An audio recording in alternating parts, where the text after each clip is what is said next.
Envoyé à l'entrée de service par ma sœur lors de ses fiançailles, mes parents n'ont rien fait. 3 heures plus tard, ma mère m'appelle en hurlant, l'hôtel annule tout. Qu'est-ce que tu as fait? Je m'appelle Amélie Dubois. J'ai 34 ans et samedi dernier, un agent de sécurité m'a dit que je n'étais pas digne d'utiliser l'entrée principale de mon propre hôtel.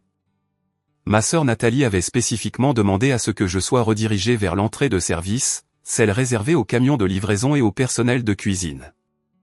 Ma mère se tenait à 5 mètres de là, observant toute la scène. Elle a souri. Pas un sourire nerveux, pas un sourire du genre « je vais arranger ça ». Un vrai sourire sincère de satisfaction. Elle n'avait aucune idée que 6 mois plus tôt, j'avais discrètement acheté l'hôtel Le Majestic. Elle n'avait aucune idée que la fête de fiançailles pour laquelle elles avaient dépensé 85 000 € se déroulait sur ma propriété. Et elle n'avait certainement aucune idée de ce qui allait se passer lorsque le directeur de l'hôtel s'est approché de moi et a dit « Bonsoir, madame. Est-ce que tout est à votre convenance ? Avant de vous raconter comment cette soirée s'est terminée, veuillez prendre un moment pour aimer et vous abonner. Mais seulement si vous appréciez sincèrement cette histoire, laissez un commentaire me disant d'où vous regardez et quelle heure il est chez vous. Laissez-moi vous ramener au début, au moment où j'ai décidé que j'en avais fini d'être la fille invisible. J'ai appris pour la fête de fiançailles de Nathalie sur Facebook. Pas un appel téléphonique, pas un texto, une publication publique avec une photo de sa bague en or 18 carats et la légende, elle a dit oui. Détail de la célébration à venir. 3 jours plus tard, ma mère a enfin appelé, mais pas pour m'inviter. Amélie, je suppose que tu as vu la nouvelle. Sa voix avait cette pointe familière, celle qu'elle réservait spécifiquement à nos conversations. La fête est samedi au Majestic. Porte quelque chose d'approprié et s'il te plaît, ne fais rien qui puisse embarrasser ta sœur. Pas de « comment vas-tu » ? Pas de « nous serions ravis de t'avoir parmi nous ». Juste des instructions et des avertissements. J'ai pensé à Thanksgiving il y a 2 ans. Ma mère m'avait présenté à ses amis du club de lecture pendant que Nathalie se tenait à proximité dans sa robe de créateur. Voici Amélie, ma cadette. Elle est encore en train de se chercher. J'avais 32 ans. Je possédais 2 hôtels, mais elle m'a présenté comme si j'étais une étudiante qui aurait abandonné ses études et vivrait dans sa cave. Le fait est qu'elle ne savait pas pour les hôtels. Aucune d'entre elles ne le savait. Non pas parce que je le cachais, mais parce que personne n'a jamais demandé. À chaque dîner de famille, à chaque appel pour les fêtes, la conversation revenait toujours à Nathalie. La promotion de Nathalie, le nouvel appartement de Nathalie, le petit ami parfait de Nathalie, Benoît de la famille de La Rochefoucauld. Et moi. J'étais le bruit de fond. Ce que ma mère ne savait pas, ce qu'aucune d'entre elles ne savait, c'est que 6 mois plus tôt, j'avais finalisé l'achat de l'hôtel Le Majestic. Le même hôtel où ma sœur s'apprêtait à donner sa somptueuse fête de fiançailles. Je n'avais pas prévu les choses ainsi. Quand j'ai acquis le Majestic, je ne savais même pas que Nathalie sortait avec Benoît. Mais le destin, semble-t-il, a le sens de l'humour. J'ai fixé mon téléphone après que ma mère a raccroché. Elle n'avait même pas demandé si je pouvais venir. Elle avait simplement supposé que je n'avais rien de mieux à faire. Le favoritisme n'a pas commencé avec les fiançailles de Nathalie. Il a commencé le jour de ma naissance, 2 ans trop tard, apparemment, pour compter. Quand Nathalie a eu 25 ans, ma mère lui a donné 40 000 € pour un acompte sur son premier appartement. Tu te construis une vie, avait dit maman, rayonnante. C'est un investissement dans ton avenir. Quand j'ai eu 25 ans, j'ai demandé un prêt pour acheter une petite chambre d'hôte que j'avais trouvée en province. 10 chambres, nécessitant des travaux, mais j'y voyais du potentiel. Ma mère a ri. Amélie, ce n'est pas un plan d'affaires. C'est une chimère. Nathalie sait comment construire une vie. Toi, tu te laisses porter. J'ai contracté un prêt bancaire à la place. Un taux d'intérêt de 18%. Cela m'a presque ruiné la première année, mais j'ai réussi. Puis j'ai acheté une autre propriété, puis une autre. Personne n'a demandé comment. Personne n'a remarqué.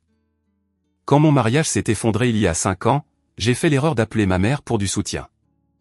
David m'avait trompé. Je l'avais surpris. Le divorce a été brutal. Sa réponse résonne encore. Je te l'avais dit, Amélie, tu ne sais pas choisir les gens. Nathalie ne laisserait jamais une chose pareille lui arriver.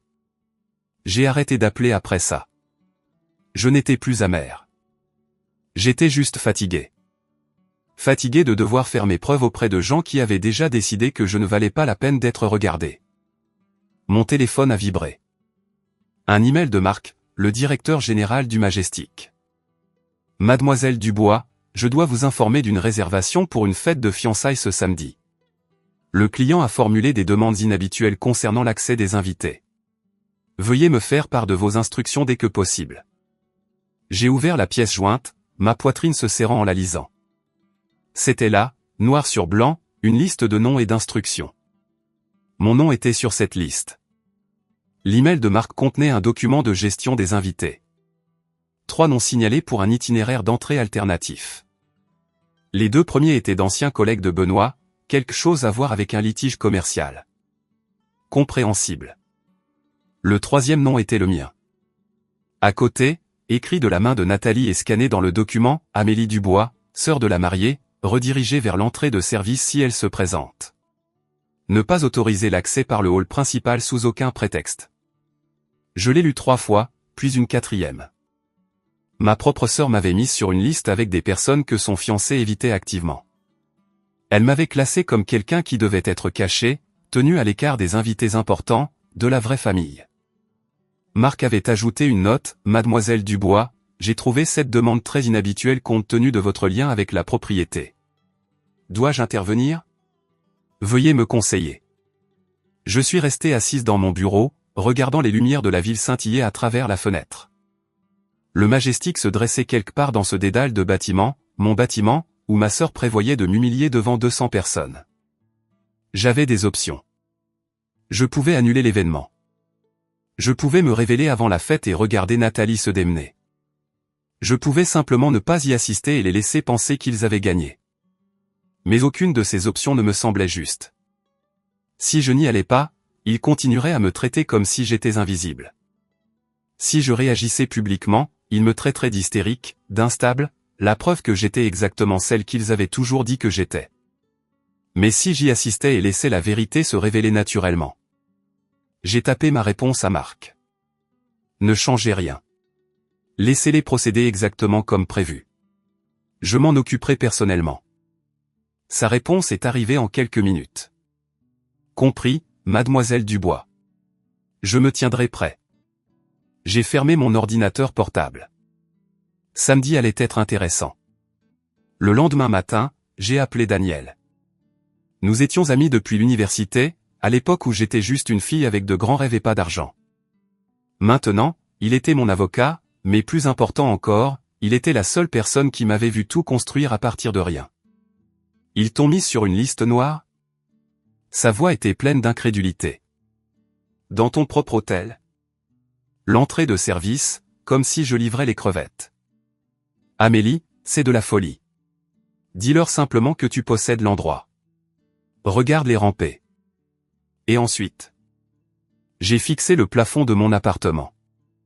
Ils s'excusent parce qu'ils ont peur, pas parce qu'ils sont désolés. Rien ne change.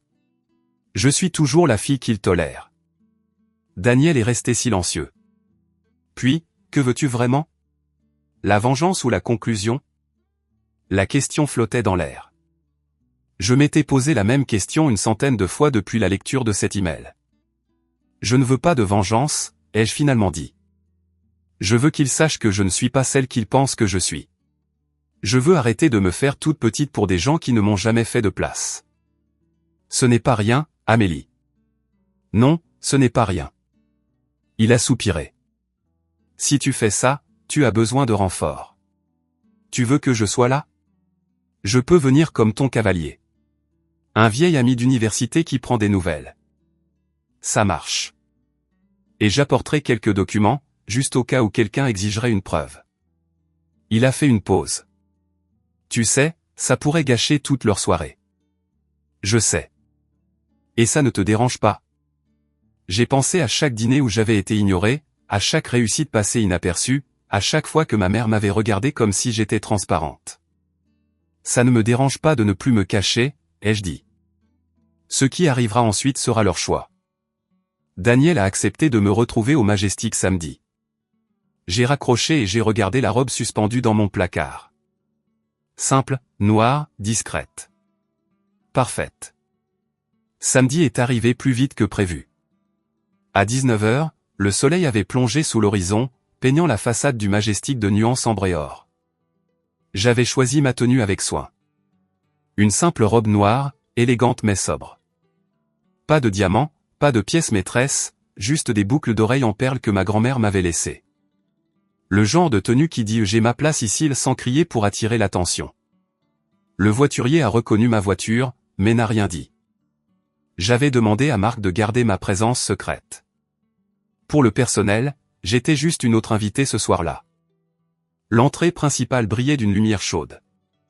À travers les portes vitrées, je pouvais voir le hall. Des lustres en cristal projetant des arcs-en-ciel sur les sols en marbre. Des invités en tenue de soirée se dirigeant vers la salle de bal. Les rires résonnaient. Le champagne coulait. La soirée parfaite de ma sœur. J'ai redressé les épaules et me suis dirigé vers la porte d'entrée. C'est alors qu'il s'est avancé. Un agent de sécurité en costume sombre, oreillette visible, presse-papier à la main. Jeune, professionnel, faisant juste son travail. « Bonsoir, madame. Votre nom ? » Amélie Dubois. Il a parcouru sa liste. J'ai regardé son doigt s'arrêter. Son expression a vacillé. Confusion, puis une neutralité de circonstance. Je crains que vous ne deviez utiliser l'entrée de service, madame. Excusez-moi. Ce sont mes instructions. L'entrée de service se trouve à l'arrière, par le couloir de la cuisine. Je n'ai pas bougé. Puis-je demander qui a donné ces instructions ? L'organisatrice de l'événement. Il s'est agité, mal à l'aise. Je suis désolé, madame.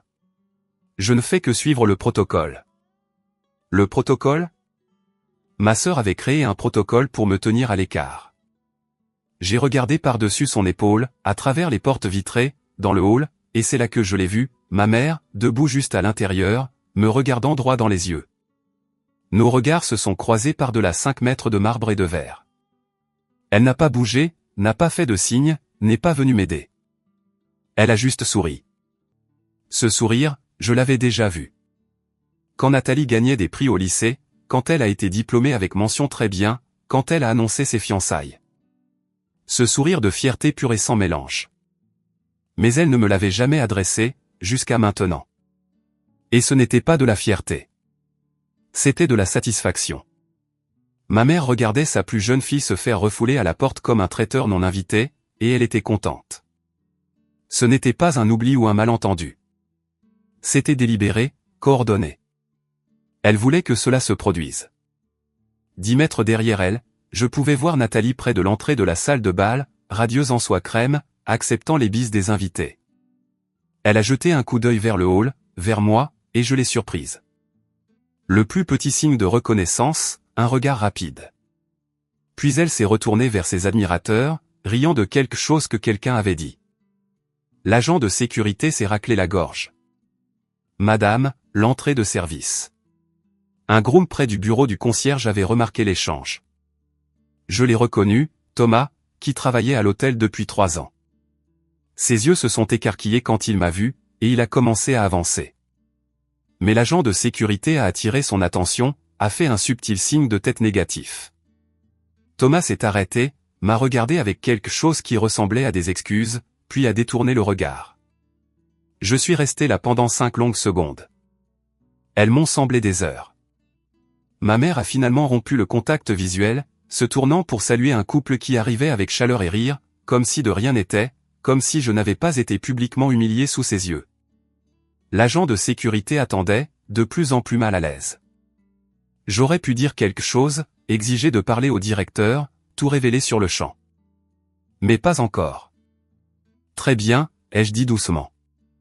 J'utiliserai l'entrée de service. Je me suis retourné et j'ai marché vers le côté du bâtiment, mes talons claquant sur le trottoir. Laissons-les croire qu'ils avaient gagné. L'entrée de service sentait le nettoyant industriel et le pain frais. Des néons bourdonnaient au-dessus de ma tête, un contraste saisissant avec l'élégance drapée de cristal à 15 mètres de là. J'ai poussé la lourde porte métallique et suis entré dans le couloir de la cuisine. Des comptoirs en acier inoxydable s'étendaient dans toutes les directions. De la vapeur s'élevaient des marmites frémissantes. Le chaos contrôlé d'une cuisine 5 étoiles en pleine action. Puis le silence. Un par un, les membres du personnel m'ont remarqué. Un commis de cuisine a suspendu son geste en plein milieu d'une découpe. Un serveur portant un plateau de flûte de champagne s'est figé. Le chef du rang, qui aboyait des ordres à son équipe, est devenu absolument immobile. Mademoiselle Dubois. Sa voix était à peine plus qu'un murmure. Nous ne vous attendions pas par. Ce n'est rien, chef. S'il vous plaît, continuez. Personne n'a bougé. J'ai réalisé qu'ils avaient tous vu la liste des invités. Ils savaient que mon nom y figurait, et ils savaient exactement pourquoi j'étais passé par cette porte au lieu de l'entrée principale. Vraiment, ai-je dit, en gardant ma voix calme. Ce soir, je suis juste une invitée. Continuez. Le chef du rang a hoché lentement la tête. Le saumon est exceptionnel ce soir, mademoiselle Dubois. La préparation spéciale du chef du rang. Je suis sûr qu'il sera parfait. La cuisine a progressivement repris son rythme alors que je la traversais, bien que je sente chaque regard posé sur moi. Un plongeur a failli laisser tomber un casier entier de verre. Une pâtissière a chuchoté quelque chose à sa collègue. J'ai atteint la porte de service qui menait au couloir arrière de la salle de bal. À travers la petite fenêtre, je pouvais voir la fête battre son plein. Lustre en cristal, invités élégants, ma sœur au centre de tout, le bras de Benoît autour de sa taille. 200 personnes célébrant la vie parfaite de Nathalie. Je me suis permis un petit sourire, ni amer, ni en colère. Patient. J'ai ajusté ma robe, pris une profonde inspiration, et j'ai poussé la porte. Il était temps de rejoindre la fête. La salle de bal était à couper le souffle. Même en connaissant chaque recoin de cet hôtel, même en ayant approuvé le budget de rénovation moi-même, l'avoir transformé me coupait le souffle. Des tables drapées d'or entouraient une piste de danse centrale. Un quatuor à cordes jouait Vivaldi dans un coin. La toile de fond derrière la table principale affichait N et B pour toujours dans une écriture élégante. 85 000 €. C'est ce que cette soirée avait coûté. Je le savais parce que la facture était passée sur mon bureau. Mon téléphone a vibré. Daniel. En position. Bar coin nord-est. J'ai ce que tu as demandé. J'ai répondu. Attends pour l'instant. Je veux voir jusqu'où ils iront. Reçu. Mais Amélie, n'attends pas trop longtemps. Tu mérites d'être vue. J'ai glissé mon téléphone dans ma pochette et j'ai balayé la pièce du regard. Ma mère tenait salon près de la table des cadeaux, acceptant les compliments au nom de sa magnifique fille. Nathalie flottait entre les groupes d'invités, Benoît consciencieusement à ses côtés. Personne ne m'avait encore remarqué. J'étais entré par une porte latérale, me mêlant au personnel qui revenait avant de me glisser le long du mur dans ma simple robe noire. Sans le nom Dubois me précédant, j'étais invisible, exactement comme il le voulait. J'ai repéré Marc de l'autre côté de la salle. Nos regards se sont croisés brièvement. Il a commencé à se diriger vers moi, par instinct probablement, pour vérifier si son employeur avait besoin de quelque chose. J'ai fait un très léger signe de tête négatif. Il s'est arrêté, a hoché la tête une fois, et a regagné sa position près du couloir de service. À quelques mètres de là, ma mère racontait à quelqu'un les accomplissements de Nathalie. Major de sa promotion à la Sorbonne, la famille de Benoît a été si impressionnée. Les de la Rochefoucauld n'acceptent pas n'importe qui, vous savez. Elle a fait un geste ample, son champagne se renversant légèrement. Nous sommes si bénis. Nathalie a toujours su exactement ce qu'elle voulait. J'ai pris un verre d'un serveur qui passait et j'ai trouvé une place dans l'ombre. La nuit ne faisait que commencer. Marc avait du mal. Je pouvais le voir de l'autre côté de la pièce. La façon dont il jetait constamment des coups d'œil dans ma direction, puis vers Nathalie, puis de nouveau vers moi. Il était le directeur général du Majestic depuis 8 ans, bien avant que j'acquière la propriété. La discrétion était sa spécialité, mais ceci le mettait à l'épreuve. Il s'est approché une fois du groupe de Nathalie, proposant de vérifier les arrangements de restauration. J'ai regardé ma sœur le congédier d'un geste de la main sans même le regarder, trop absorbé par sa conversation avec l'une des tantes de Benoît pour reconnaître le personnel. Quand il a finalement trouvé une excuse pour passer près de mon coin, il s'est penché sans ralentir. Mademoiselle Dubois, cette situation est très irrégulière. Dites un mot et je peux. Pas encore. Mais madame, Je sais ce qu'ils ont fait, Marc. Je sais aussi ce que je fais. Il a fait une pause, son professionnalisme luttant avec sa loyauté. Le personnel de cuisine est inquiet. Les nouvelles vont vite. Dites-leur que j'apprécie leur discrétion. Et Marc, j'ai attiré son regard. Quand j'aurai besoin de vous, je vous le ferai savoir. D'ici là, traitez-moi comme n'importe quel autre invité. C'est précisément ce que je ne peux pas faire, madame. Alors, traitez-moi comme une invitée qui se trouve être la propriétaire du bâtiment. Une lueur, peut-être de respect, a traversé son visage. Il a hoché la tête une fois, puis a continué sa ronde. De l'autre côté de la salle de bal, ma mère a remarqué Marc parler à quelqu'un dans l'ombre. Ses yeux se sont plissés, essayant d'identifier la silhouette. Je me suis légèrement déplacé derrière un arrangement floral. Elle a haussé les épaules et est retournée à sa conversation. Juste une autre invitée anonyme. Personne ne méritant son attention. J'ai regardé ma montre. Les toasts allaient bientôt commencer. Nathalie monterait sur scène, se prélasserait sous les projecteurs, ferait probablement un discours sur la famille, l'amour et la gratitude. Je me demandais si elle me mentionnerait. Je connaissais déjà la réponse. Le tintement d'un verre contre du cristal a réduit la salle au silence. Tout le monde, si je pouvais avoir votre attention, la voix de Benoît a porté à travers la salle de bal. Ma magnifique fiancée aimerait dire quelques mots. Des applaudissements ont parcouru la foule. Nathalie a glissé jusqu'à la petite scène, en tout point la future mariée rougissante. Sa robe captait la lumière du lustre. Son sourire était d'une perfection étudiée. Merci à tous d'être ici ce soir. Sa voix était chaude, confiante. Cela signifie énormément pour Benoît et moi. Elle s'est lancée dans les remerciements. La famille de La Rochefoucauld, les partenaires commerciaux de Benoît, ses amis d'université qui avaient pris l'avion de tout le pays, et bien sûr, mon incroyable mère. Nathalie a fait un geste vers Victoire, qui a levé son verre avec une humilité théâtrale. Maman, tu as été mon roc, mon inspiration. Tout ce que je suis, c'est grâce à toi. Plus d'applaudissements. Victoire a tamponné des yeux secs. Je suis resté figé dans mon coin, attendant. Je veux aussi remercier tous ceux qui ont fait l'effort d'être ici ce soir. Le regard de Nathalie a balayé la pièce, réussissant à regarder tout le monde sans voir personne. La famille, c'est être présent, et je suis si reconnaissante envers ceux qui tiennent vraiment à moi. Ses yeux ont croisé les miens un instant, un éclair de reconnaissance, puis se sont détournés. Certaines personnes dans cette salle ont surmonté des défis personnels pour être ici. Une pause, un sourire compatissant.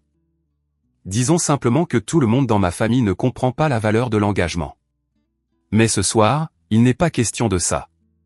Ce soir, il est question d'amour. Le vrai amour. Rire gêné et part. Quelques invités ont échangé des regards. Éléonore de La Rochefoucauld, assise à la table d'honneur, a légèrement froncé les sourcils. J'ai senti les mots atterrir comme des pierres. Mon divorce. Elle parlait de mon divorce devant 200 personnes, y compris la famille dont son fiancé était issu. Ma main s'est crispée autour de ma coupe de champagne. Pourtant, je n'ai pas bougé. Nathalie a terminé sous des applaudissements enthousiastes. Avant que le bruit ne s'estompe, ma mère se levait déjà de son siège.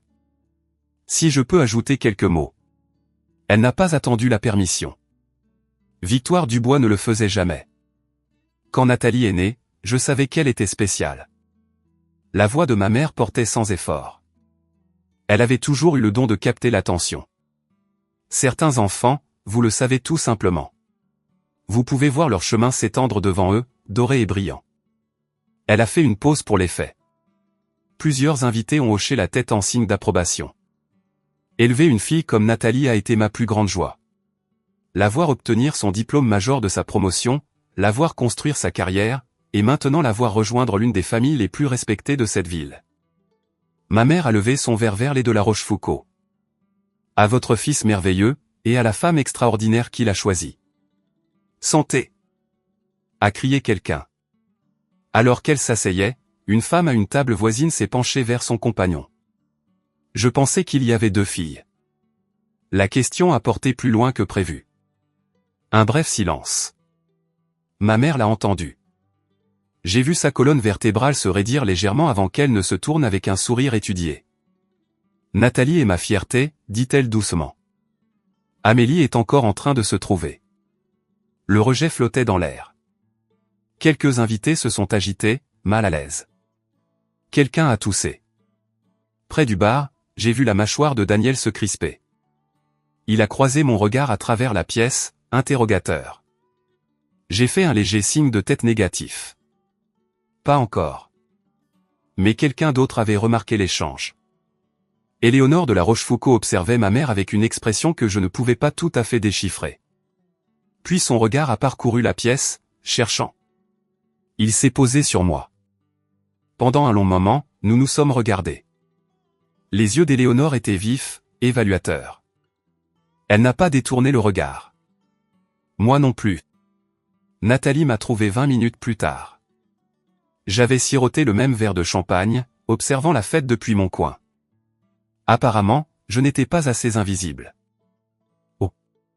Elle s'est arrêtée devant moi, la surprise vacillant avant qu'elle ne se reprenne. Tu es vraiment venue. Félicitations pour tes fiançailles, Nathalie. Merci. Son sourire était pincé. Je pensais que tu serais peut-être trop dépassée. Ces événements peuvent être beaucoup pour certaines personnes. Je gère. Derrière elle, 3 de ses amis avaient formé un demi-cercle. Troupe de soutien, témoins. Nathalie a penché la tête.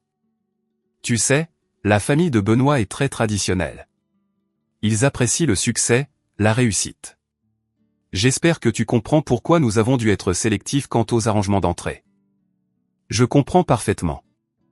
Bien. Elle a siroté son champagne, me regardant par-dessus le bord. Parce que ce soir, il s'agit de moi, Amélie. Mes fiançailles, ma célébration. Essaie de ne pas en faire une affaire personnelle concernant ta situation. Je n'en rêverai pas. Merveilleux. Un autre sourire pincé. Et peut-être que la prochaine fois, envisage de porter quelque chose d'un peu plus festif. Le noir est si lugubre pour une célébration. Une de ses amies a gloussé. Nathalie s'est retournée pour rejoindre son cercle, me congédiant aussi facilement qu'elle congédierait un serveur. Puis elle a fait une pause, a regardé en arrière. Au fait, comment es-tu entrée? J'avais spécifiquement dit à la sécurité. Elle s'est arrêtée, mais pas assez vite. Tu leur avais spécifiquement dit quoi, Nathalie? Ses joues ont rougi. Rien. Oublie. J'ai utilisé l'entrée de service, comme demandé. Pendant un instant, quelque chose a vacillé dans ses yeux. Pas de la culpabilité. Nathalie ne connaissait pas la culpabilité. Mais quelque chose qui s'approchait de la surprise. Peut-être qu'elle ne s'attendait pas à ce que j'obéisse réellement. Par-delà l'épaule de Nathalie, j'ai remarqué Benoît qui se tenait à proximité. Il avait tout entendu. Son expression était troublée. Nathalie ne l'a pas vu, mais moi si. Ma mère est apparue comme par magie. Amélie. Sa voix était basse, sèche. Un mot. Elle m'a guidé vers une alcôve près du couloir de service, à l'écart de la foule principale, mais toujours visible. Assez publique pour que je ne puisse pas faire de scène sans témoin. Qu'est-ce que tu fais ici? J'assiste à la fête de fiançailles de ma sœur. Ne sois pas insolente avec moi. Elle a jeté un coup d'œil autour d'elle, s'assurant que personne d'important ne regardait. Tu sais exactement ce que je veux dire. Après tout, tu te pointes comme ça. N'étais-je pas invité? Sa mâchoire s'est crispée. C'est la soirée de Nathalie. Ne la gâche pas. Je n'ai rien fait, maman. Bien. Continue comme ça. Elle a regardé ma robe avec une déception non dissimulée. N'aurais-tu pas pu au moins porter quelque chose de plus joli? Quelque chose qui montre que tu as fait un effort? Les deux La Rochefoucauld regardent. Je ne te laisserai pas nous embarrasser. J'ai senti quelque chose changer en moi. Un verrou qui tourne, une porte qui se ferme. Nous? Ai-je répété doucement. Qui est le nous, exactement? Ne commence pas, Amélie. Pas ce soir. Avant que je puisse répondre, Marc est apparu à la lisière de mon champ de vision. Son expression était soigneusement neutre, mais je pouvais voir la tension dans ses épaules. Je m'excuse pour l'interruption. Sa voix était formelle, professionnelle. Nous avons une situation avec le traiteur qui nécessite une attention immédiate. Ma mère l'a à peine regardé. Réglez ça vous-même. Nous sommes au milieu de quelque chose. Je crains d'avoir besoin de l'autorisation de... Marc a fait une pause, choisissant ses mots avec soin. De la direction. Alors trouvez la direction, a sèchement répondu Victoire. Vous ne voyez pas que je parle à ma fille? Marc n'a pas bougé. Ses yeux ont trouvé les miens. Mademoiselle Dubois, dit-il lentement. Puis-je vous parler un instant? Ma mère s'est figée. Son regard est passé de Marc à moi, puis de nouveau à lui. Mademoiselle Dubois. A-t-elle répété. Le monde semblait retenir son souffle. D'accord, si vous regardez ceci en pensant, s'il vous plaît, dites-moi qu'Amélie fait quelque chose, je vous promets que nous y arrivons. Mais avant cela, laissez un commentaire. Avez-vous déjà été traité comme si vous étiez invisible par votre propre famille? Comment avez-vous géré la situation?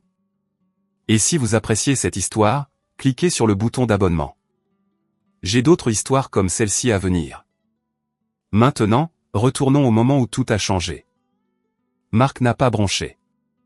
Mademoiselle Dubois, nous avons la situation avec la livraison de fruits de mer. Son ton était parfaitement professionnel, comme s'il s'agissait d'une consultation normale. Le saumon de l'Atlantique est arrivé avec des problèmes de qualité. En tant que propriétaire, j'ai besoin de votre approbation pour le remplacer par le saumon royal de notre réserve. Le mot est tombé comme une pierre dans l'eau calme. Propriétaire. Le visage de ma mère s'est affaissé, sa coupe de champagne s'inclinant dangereusement dans sa main. Je suis désolé. Nathalie était apparue de nulle part, sa voix aiguë. Comment venez-vous de l'appeler? Marc s'est tourné avec le calme d'un homme qui avait servi des diplomates et des dictateurs. Je me suis adressé à mademoiselle Amélie Dubois, la propriétaire de l'hôtel Le Majestic. Y a-t-il un problème? Silence. Un silence complet, absolu. Autour de nous, les conversations s'étaient arrêtées.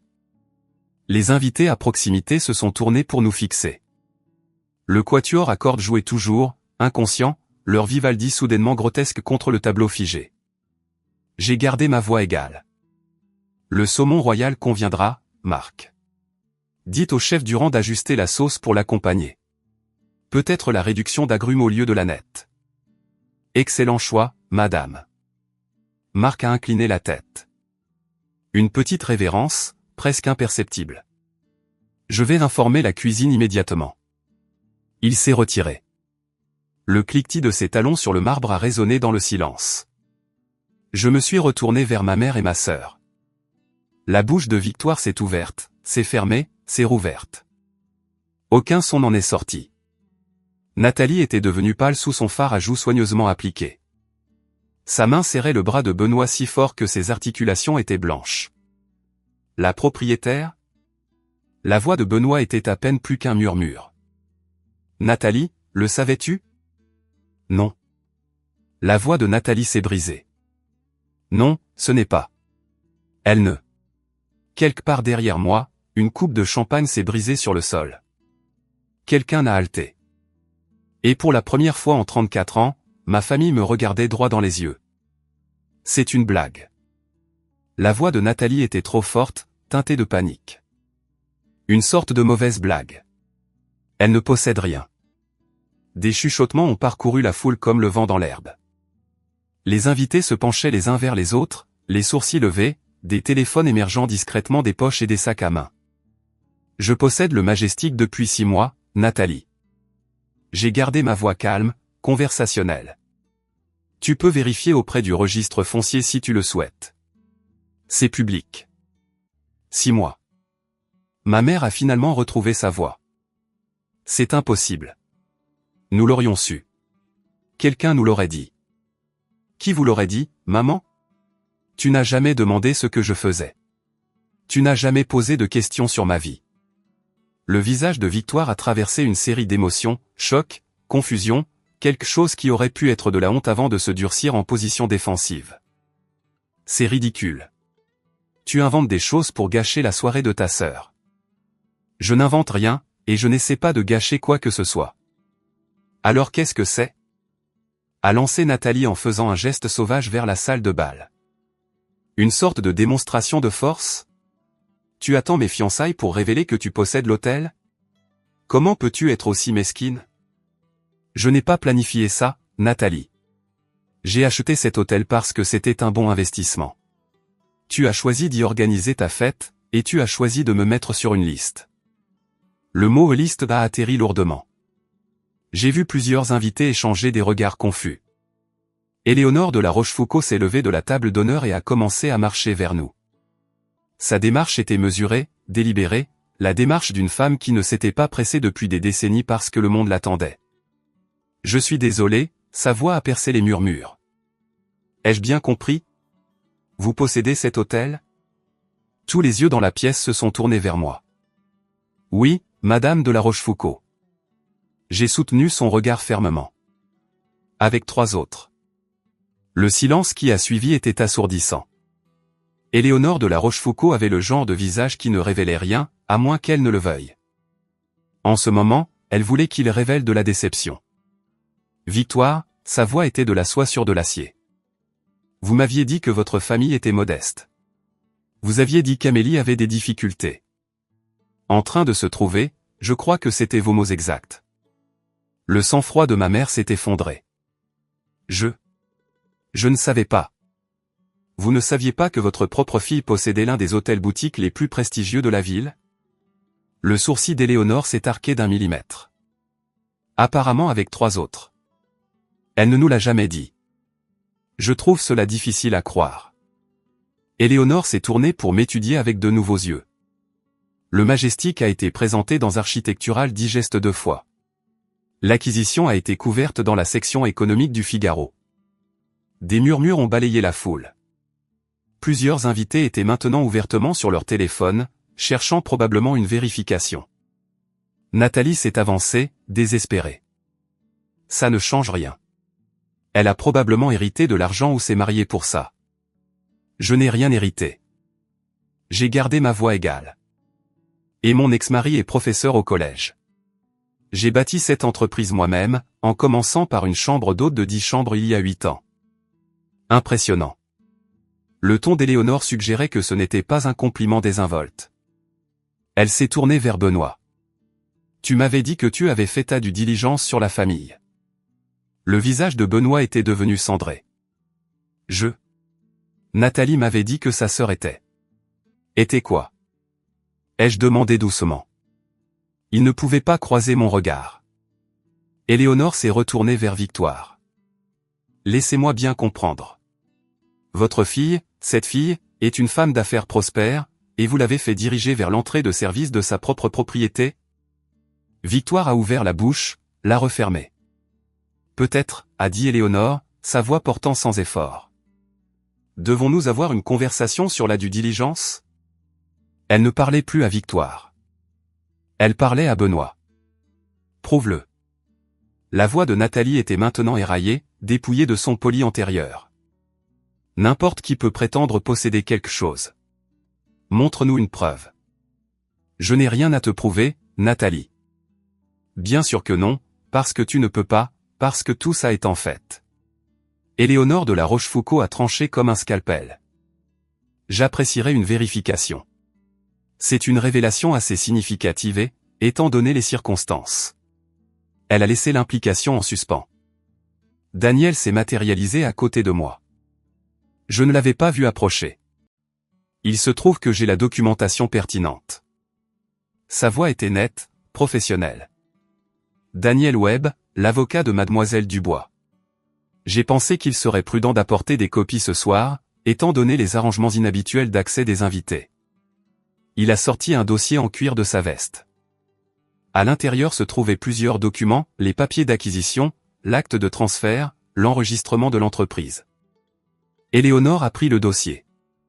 Ses yeux ont parcouru les pages avec l'efficacité exercée de quelqu'un qui avait examiné d'innombrables contrats. La foule s'est rapprochée, s'efforçant de voir. Hôtel Le Majestic, a lu Éléonore à haute voix, sa voix portant. Acquis il y a 6 mois. Pleine propriété transférée à Amélie Catherine Dubois. Aucune dette en cours, pas d'associé, propriétaire unique. Elle a levé les yeux, fixant ma mère avec un regard qui aurait pu geler le champagne.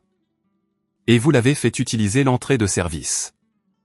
Victoire s'était comme ratatinée, sa grandeur antérieure se dégonflant. À côté d'elle, Nathalie avait l'air d'être sur le point d'être malade. Je ne savais pas, a murmuré Victoire. Comment aurais-je pu savoir? En demandant, ai-je dit doucement. En appelant. En t'intéressant à ma vie, ne serait-ce qu'une fois au cours de la dernière décennie. Les mots n'étaient pas en colère. Ils n'étaient pas amers. Ils étaient simplement vrais. Et d'une certaine manière, cela les rendait pires. Éléonore a rendu le dossier à Daniel. Sa décision était apparemment prise. Elle s'est tournée vers Benoît sans un autre mot. Nous devons parler. Maintenant. D'accord, nous sommes au point culminant maintenant. Avant de vous dire ce que j'ai fait ensuite, j'ai une question. Si vous étiez à ma place, pardonneriez-vous à votre famille ou fixeriez-vous une limite permanente? Commentez et pardonnez ou aux limites. Je veux savoir ce que vous feriez. Et si ce n'est pas déjà fait, cliquez sur j'aime pour que plus de gens puissent voir cette histoire. Maintenant, retour à la fête. Éléonore a conduit Benoît dans un coin tranquille. Leurs têtes étaient penchées l'une vers l'autre dans une conversation urgente. Autour de nous, la fête s'était fracturée. Certains invités faisaient semblant de reprendre des conversations normales, nous jetant des regards furtifs. D'autres ne faisaient aucun semblant, regardant ouvertement comme des spectateurs à un match de tennis. Ma mère m'a attrapé le bras. Amélie, s'il te plaît. Sa voix avait perdu toute son autorité antérieure. Tu nous mets dans l'embarras. Arrête ça. J'ai doucement retiré sa main. Non, maman. Vous vous êtes mise dans l'embarras vous-même. Je ne suis que venu. Et maintenant? Le mascara de Nathalie commençait à couler. Sa façade parfaite se fissurait. Tu vas annuler la fête? Gâcher mes fiançailles par dépit? Je ne vais rien faire, Nathalie. J'ai gardé ma voix stable. La fête va continuer. Tes fiançailles sont tes affaires, pas les miennes. Victoire me regarda, déconcertée. Alors, que veux-tu? De quoi s'agit-il? La question flottait dans l'air. Que voulais-je? Pas la vengeance. La vengeance signifierait que je me souciais encore de leur opinion. Pas des excuses.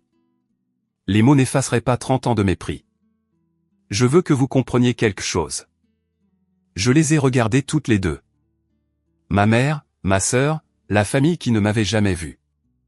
Je ne suis pas ici pour prouver que je suis meilleur que vous. Je suis ici parce que vous pensiez que j'étais moins. Et j'en ai fini d'accepter ça. Amélie, a commencé Victoire. Je ne suis pas en colère, maman. J'en ai juste fini de faire semblant. J'ai fait une pause, choisissant mes prochains mots avec soin. Vous m'avez mise sur une liste noire à la fête de ma propre sœur, dans mon propre hôtel, et tu as souri quand la sécurité m'a refoulé. Son visage s'est décomposé. Quand vous serez prête à avoir une vraie conversation sur la raison pour laquelle vous m'avez traité différemment pendant 30 ans, je serai là. Mais je ne serai plus invisible. Pour une fois, aucune d'elles n'avait de réponse. Éléonore de la Rochefoucauld est revenue de sa conférence en coin. Benoît la suivait, son expression celle d'un homme qui venait de recevoir une très mauvaise nouvelle. Nathalie, sa voix était tendue. Nous devons parler. Plus tard. En privé. Benoît, quoi qu'elle t'ait dit. Plus tard. Le seul mot l'a fait taire. Éléonore s'est approchée de ma mère avec le sourire gracieux de quelqu'un qui porte le coup de grâce. Madame Dubois, cette soirée a été des plus instructives. Victoire a tenté de se ressaisir. Madame de la Rochefoucauld, je vous assure que cela ne change rien à la relation de Nathalie et Benoît. Je crains que cette décision ne vous appartienne pas. Le sourire d'Éléonore n'a jamais faibli. Il semble qu'on nous ait donné une image incomplète de votre famille. J'espère que vous comprenez que nous devrons avoir des conversations plus longues avec Benoît sur ses choix. Qu'est-ce que ça veut dire? Cela signifie exactement ce que j'ai dit. Le regard d'Éléonore était agréable et totalement impitoyable. Nous, les de la Rochefoucauld, sommes des gens méticuleux. Nous ne prenons pas de décision majeure sur la base d'informations partielles. Le visage de Victoire s'est vidé de sa couleur. Éléonore s'est tournée vers moi, son expression a changé, subtile, mais distincte. Le mépris avait disparu. À sa place, il y avait quelque chose comme de la reconnaissance.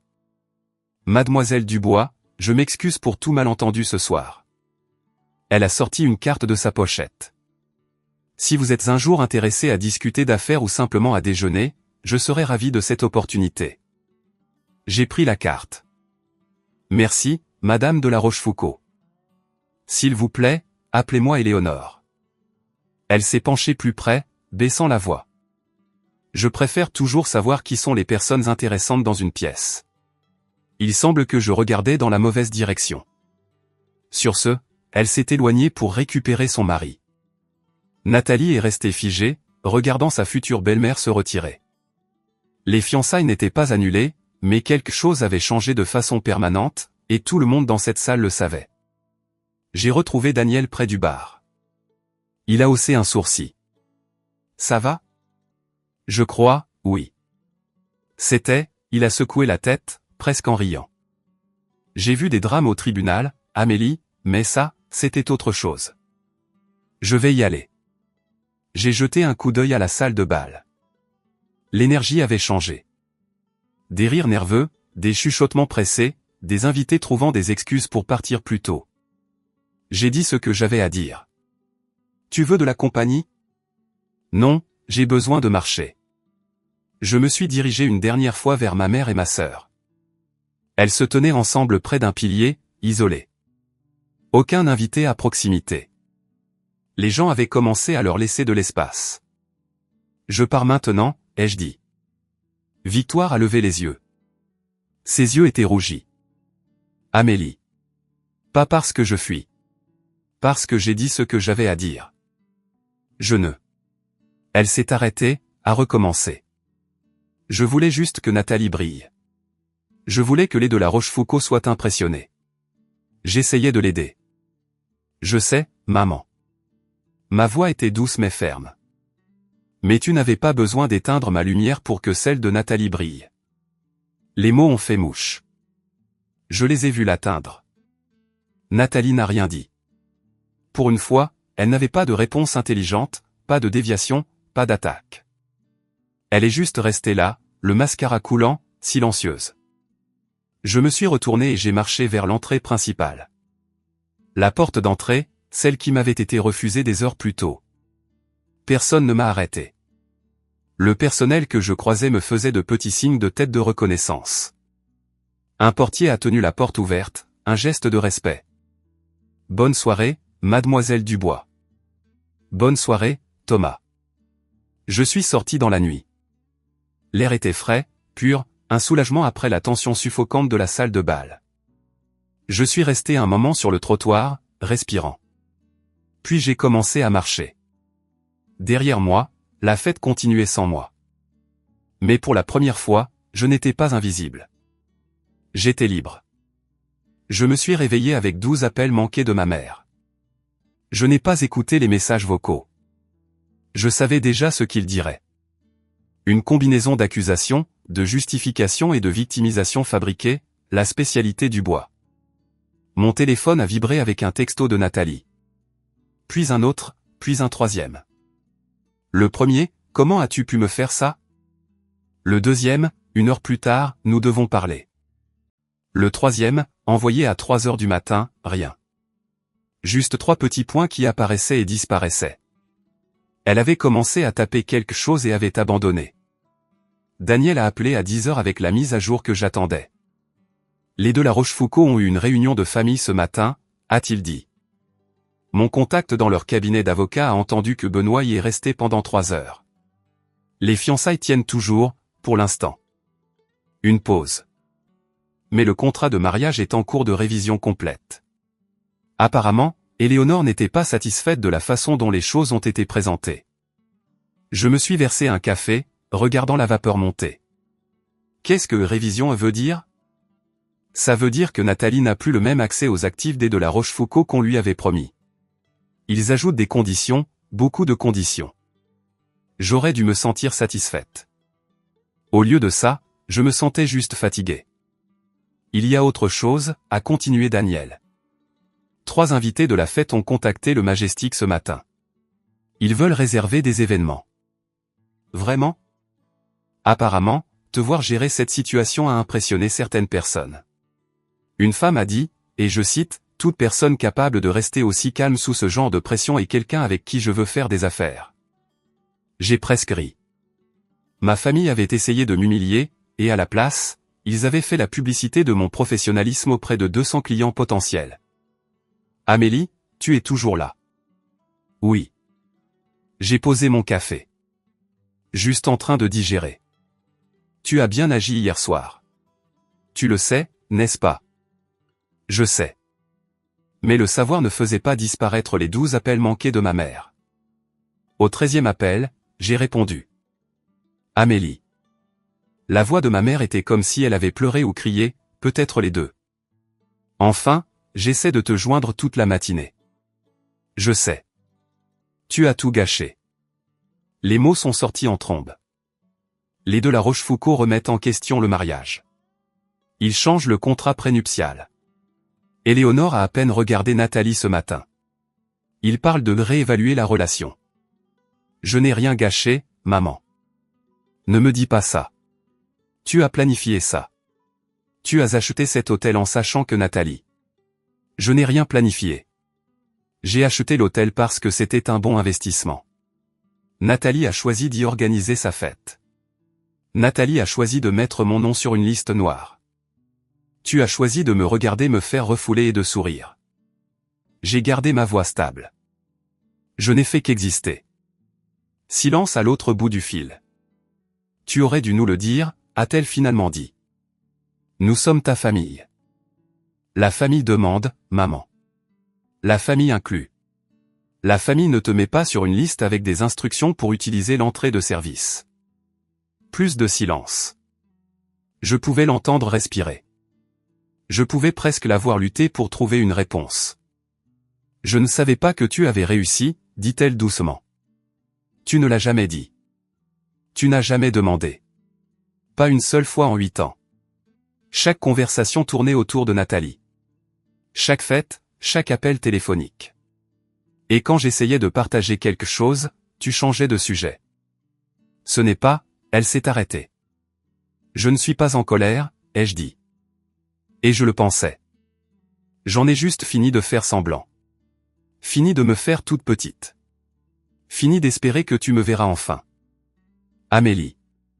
Quand tu seras prête à avoir une vraie conversation sur la raison pour laquelle tu m'as traité différemment pendant 30 ans, je serai là. Mais je ne serai plus invisible. Pas pour toi. Pour personne. J'ai raccroché avant qu'elle ne puisse répondre. Mes mains tremblaient, mais ma voix avait été ferme. C'était suffisant.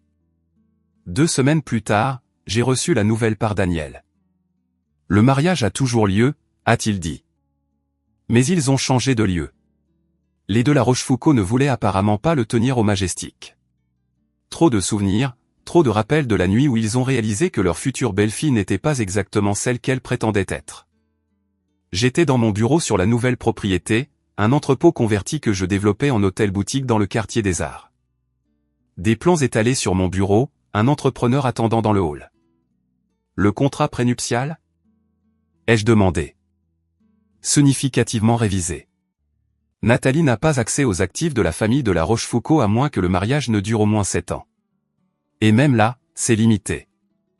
J'ai pensé à ma sœur, qui avait passé toute sa vie à optimiser pour le parti parfait. Maintenant, elle avait décroché son prix, mais les conditions avaient entièrement changé. Elle l'épouse quand même. Apparemment. Benoît semble engagé, bien que sa mère lui fasse suivre des sessions d'alignement familial avant la cérémonie. Daniel a fait une pause. Je ne suis pas sûr de ce que c'est, mais ça a l'air désagréable. J'ai presque eu pitié de Nathalie. Presque. Et ma mère? Pas de nouvelles. Mais il a hésité. Une lettre est arrivée à l'hôtel ce matin, à ton attention. J'ai demandé à Marc de la faire suivre. L'enveloppe est arrivée 1 heure plus tard. L'écriture de ma mère, soignée, précise, la calligraphie de quelqu'un qui tirait fierté d'une correspondance correcte. À l'intérieur, une seule page. Amélie, je ne comprends pas pourquoi tu as dû faire ce que tu as fait. Une partie de moi pense que tu as pris plaisir à nous embarrasser. Mais je sais aussi que je n'ai pas été juste. J'essaie de comprendre pourquoi. Ce n'est pas facile. Je ne suis pas encore prête à parler, mais je voulais que tu saches que j'y pense. Maman. Pas des excuses, pas vraiment, mais c'était quelque chose. J'ai mis la lettre dans le tiroir de mon bureau et je suis retourné au travail. 3 mois plus tard, j'étais assise dans mon bureau au Majestic, regardant le soleil se coucher sur la ville. La nouvelle propriété était presque prête pour sa préouverture. Nous avions réservé 6 événements pour le premier trimestre. L'un d'eux, ironiquement, était pour une cliente que j'avais rencontrée à la fête de fiançailles de Nathalie. Une femme qui avait assisté à toute la confrontation et avait apparemment décidé que j'étais exactement le genre de femme d'affaires avec qui elle voulait travailler. Étrange comme les choses se passent. J'ai beaucoup pensé à cette nuit-là. Pas à la confrontation elle-même. Ce souvenir était vif, mais s'estompait comme une photographie laissée au soleil. Ce à quoi je pensais, c'était le moment d'avant. Le moment où j'ai décidé de ne pas me cacher. Pendant 10 ans, j'avais bâti mon entreprise en silence. Non pas parce que j'avais honte, mais parce que j'avais appris très tôt que mes réalisations n'importaient pas à ma famille. Ils avaient déjà décidé qui j'étais. Rien de ce que je pouvais accomplir ne changerait cela. Alors, j'ai arrêté d'essayer. La révélation à la fête ne visait pas à leur prouver qu'ils avaient tort. Il ne s'agissait pas de vengeance, d'humiliation ou même de justice. Il s'agissait de refuser d'être invisible. C'est la leçon, je pense. Celle que j'ai mis 34 ans à apprendre. Vous pouvez passer toute votre vie à essayer de gagner l'approbation de personnes qui ne vous la donneront jamais. Vous rétrécir pour entrer dans l'espace qu'ils vous ont alloué, en espérant qu'un jour, si vous réussissez assez, si vous êtes assez bien, assez, ils vous verront enfin. Ou vous pouvez arrêter. Vous pouvez arrêter de vous produire pour un public qui ne regarde pas. Vous pouvez construire quelque chose de réel pour vous-même, par vous-même. Et quand ils lèveront enfin les yeux, s'ils les lèvent un jour, vous pourrez simplement dire « J'étais là depuis le début ». Vous ne faisiez tout simplement pas attention. Ce n'est pas de la vengeance. C'est juste la vérité. Et parfois, la vérité est plus puissante que n'importe quelle vengeance pourrait jamais l'être. Le printemps est arrivé tôt cette année-là. J'ai signé les papiers pour ma 5e propriété en mars, une auberge historique en province, non loin de l'endroit où j'avais acheté ma première chambre d'hôte il y a 8 ans. La boucle est bouclée, en quelque sorte. Le mariage de Nathalie a eu lieu en avril. Je n'étais pas invité. Je n'étais pas surprise. Mais Benoît m'a envoyé un email la semaine précédente. Amélie, je tiens à m'excuser pour la façon dont les choses se sont passées à la fête de fiançailles. J'aurais dû dire quelque chose quand Nathalie a pris ses dispositions. Je ne l'ai pas fait, et je suis désolé. Nathalie est en train de digérer. Elle est embarrassée, même si elle ne l'admettra jamais. Donne-lui du temps. Pour ce que ça vaut, je pense que ce que tu as construit est impressionnant. Éléonore en parle au moins une fois par semaine. J'espère que Nathalie et toi pourrez vous parler un jour. Amitié, Benoît. Je n'ai pas répondu, mais j'ai sauvegardé l'email. Ma mère appelait une fois par mois maintenant. Les conversations étaient courtes, maladroites, pleines de silence que ni l'une ni l'autre ne savait combler. Mais elle essayait, à sa manière. La semaine dernière, elle a posé des questions sur la nouvelle propriété. La première fois qu'elle s'était jamais intéressée à mes affaires. L'auberge historique, ai-je dit. Nous resterons les détails victoriens d'origine. Elle devrait être prête d'ici l'automne. Ça a l'air, une pause. Ça a l'air charmant, Amélie. Pas un éloge, exactement, mais une reconnaissance. Ce n'était pas grand-chose, mais c'était plus que ce que j'avais eu auparavant. Je ne les déteste pas. Ma mère, ma sœur, la famille qui a passé 30 ans à me regarder sans me voir. Je n'ai juste plus besoin qu'il me voie. Je me vois moi-même. Et c'est suffisant. Il m'a fallu beaucoup de temps pour comprendre cela, pour le ressentir vraiment, pas seulement le dire. Mais c'est le cas maintenant. Je ne suis plus la fille invisible. Je suis simplement Amélie Dubois, et je suis exactement celle que j'ai choisi d'être. Si vous regardez ceci et que vous vous êtes déjà senti invisible dans votre propre famille, je vous vois. Je sais ce que c'est que d'entrer dans une pièce pleine de parents et de se sentir comme derrière une vitre, présent mais intouchable. Je sais ce que c'est que de réaliser quelque chose d'extraordinaire et que personne ne le remarque. Je sais ce que c'est que d'attendre toute sa vie que quelqu'un lève enfin les yeux et dise « Je suis fier de toi ». Je sais aussi que vous pourriez attendre éternellement. Fixer des limites n'est pas une question de vengeance. Il ne s'agit pas de faire en sorte que les gens se sentent mal ou de prouver que vous êtes meilleur qu'eux. Il s'agit de respect pour soi-même. Vous n'avez pas besoin d'être bruyant pour être entendu. Vous n'avez pas besoin d'être dramatique pour faire passer un message. Parfois, la chose la plus puissante que vous puissiez faire est simplement d'arrêter de vous cacher. Montrez-vous tel que vous êtes. Dites votre vérité calmement et laissez les gens autour de vous décider comment ils veulent réagir. Certains n'aimeront pas ça. Certains vous traiteront de dramatique, de vindicatif ou d'ingrat. C'est leur problème, pas le vôtre. Votre valeur n'est pas déterminée par les gens qui refusent de la voir. Relisez ça. Votre valeur n'est pas déterminée par les gens qui refusent de la voir. Ni par la mère qui vous a négligé. Ni par le frère ou la sœur qui vous a méprisé. Ni par la famille qui vous a fait sentir que vous étiez moins. Vous n'êtes pas moins. Vous ne l'avez jamais été. C'est Amélie Dubois, et je ne suis plus la fille invisible. Держись ты ж, блядь, ебаный ты рот-то нахуй. Так. Бля, хозяйка квартиры сейчас придет, бля, бабки надо отдать срочно. Оп, бля. Это чё? Бля, ну не говорите, что я сломал, бля, сейчас хозяйка квартиры. Вроде все. Так.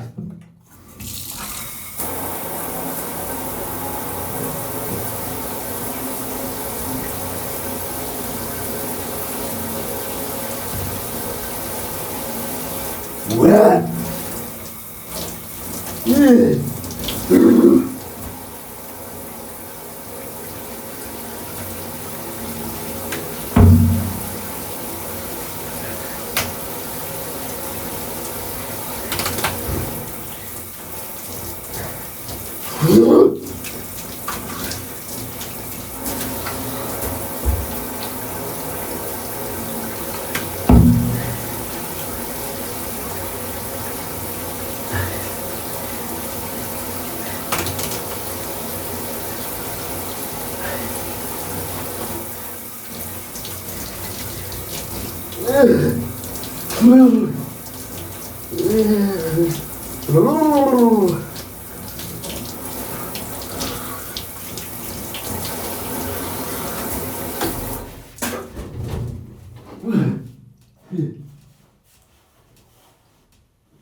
Сейчас я вам покажусь в новом обличии, сейчас я вам покажусь. Сейчас вы увидите нового Марата.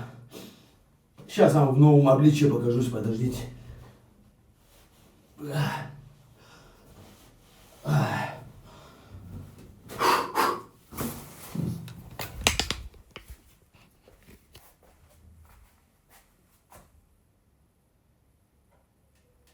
Что скажете, а? Джейсон Стэтхэм. Делаем коллаборацию с тобой или нет? Ну что сейчас скажете, да? Что сейчас скажешь? Вот это я понимаю. Ты что вы к усам-то, блядь, приебались? Что вы к усами-то приебались? Нормальные усы. Как, блядь, нормально все выглядит. Да что, блядь, усы, блядь. Какие усы, блядь? Нормально я с усами выгляжу, блядь. Че, блядь, усы, блядь? Может быть, вы имеете в виду кривые? Да нормально выгляжу, блядь, ёбаный рот. О, не, буква М осталась. Так, сзади, как там сзади?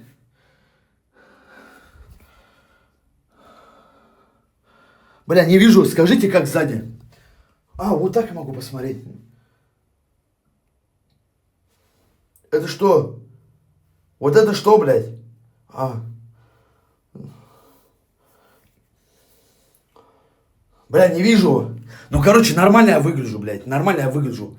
Брей усы, Нет, блядь. Хоть до усов-то доебались, блядь. Сейчас хозяйка квартиры придет, придурки. Нахуя мне заставлять орать, блядь. Сейчас хозяйка квартиры придет.